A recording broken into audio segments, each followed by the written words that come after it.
Bonjour et bienvenue dans cette nouvelle vidéo où je vais enfin parler du Victory. Ça fait très longtemps que j'attendais de pouvoir parler de ce vaisseau parce que en effet ça fait très longtemps qu'il est dans les sondages et qu'il n'a pas été choisi. Mais ça y est, aujourd'hui est le jour où on va enfin pouvoir discuter de ce vaisseau qui est à mon avis excellent et je vais vous expliquer maintenant pourquoi. Avant de commencer la vidéo, j'aimerais bien demander votre avis à propos de quelque chose d'assez important dans l'univers de Star Wars. Vous vous rappelez probablement de ma vidéo que j'ai faite à propos du déclenchement des Clone Wars. Et ben maintenant, j'aimerais bien vous demander si, à votre avis, Palpatine était l'étincelle qui allumait le feu aux poudres ou si c'est vraiment lui qui a créé les Clone Wars. Sondage maintenant, dites-moi ce que vous pensez. Merci. Donc, ce vaisseau, il est vraiment intéressant à mes yeux.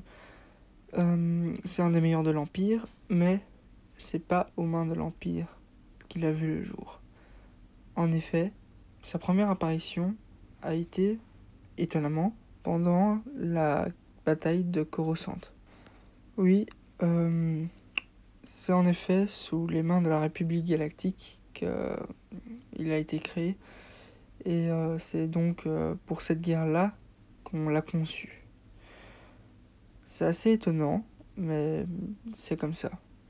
Et en fait, il a vu sa première bataille donc pendant en fait la bataille de Coruscant, évidemment, tout simplement parce que c'était un bon moment pour le tester. Et je vais vous expliquer quel rôle il avait eu dans une autre vidéo, sûrement dans la vidéo qui parlera justement de la bataille de Coruscant, mais ce sera donc plus tard. Et c'était du coup un moyen pour le tester et pour voir comment il réagissait au combat, etc., etc. Parlons maintenant de ses caractéristiques. Pourquoi il a été conçu, etc., etc. Donc déjà, il peut accueillir 2 escadrons de chasseurs, ce qui est pas mal pour un vaisseau dont le rôle n'est pas d'être un porte-avions, on va dire. Porte-avions n'est pas le terme correct, mais bon, porte-chasseur, c'est pas très sérieux, si vous voulez mon avis. Et je le trouve quand même assez élégant. Il est bien évidemment beaucoup plus petit qu'un destroyer stellaire, mais c'est pas vraiment très grave selon moi. Et en fait, ce vaisseau excelle dans 2 rôles. Premièrement, c'est un vaisseau qui sait rester en orbite autour d'une planète. Donc, ce qui fait en fait qu'il est excellent pour faire des assauts, enfin des bombardements sur une planète. Pas beaucoup de vaisseaux savent faire ça, mais lui il en est capable et c'est quand même pas mal. Et son deuxième rôle en fait, c'est celui de protecteur de planète, on va dire.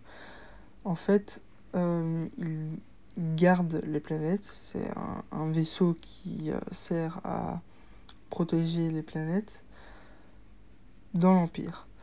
Et cela en fait est dû à cause de son défaut, parce que à mes yeux en tout cas il en a qu'un, et aux yeux de beaucoup de gens il en a qu'un. Et c'est bien entendu le fait qu'il est lent. Et en effet, c'est un vaisseau qui est extrêmement lent, et c'est pourquoi, lors des batailles, il est efficace. Et lorsqu'on attaque une planète, il est efficace pour la défendre et pour repousser.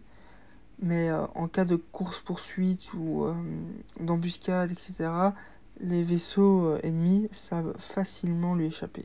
Et c'est pourquoi on lui a désigné ce rôle-là. Ce qui est en soi logique. Et c'est pourquoi dans ce rôle-là, il est excellent. Maintenant, je vais vite fait parler de lui dans Armada. C'est un vaisseau en fait qui est dans la boîte de base de Armada.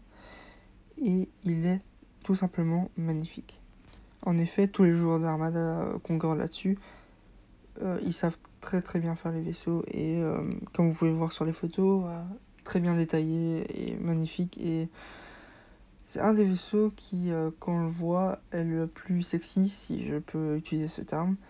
Et très beau.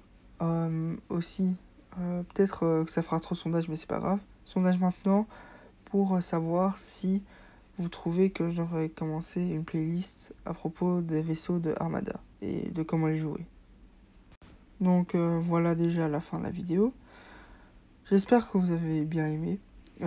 Cette vidéo-ci est beaucoup plus courte que celle que j'ai fait sur la Nebula B des rebelles.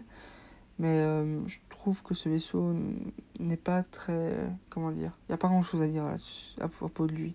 Il n'a pas une grande histoire ni rien. Sondage maintenant pour le choix de la prochaine vidéo. Et je vous dis à la prochaine et au revoir.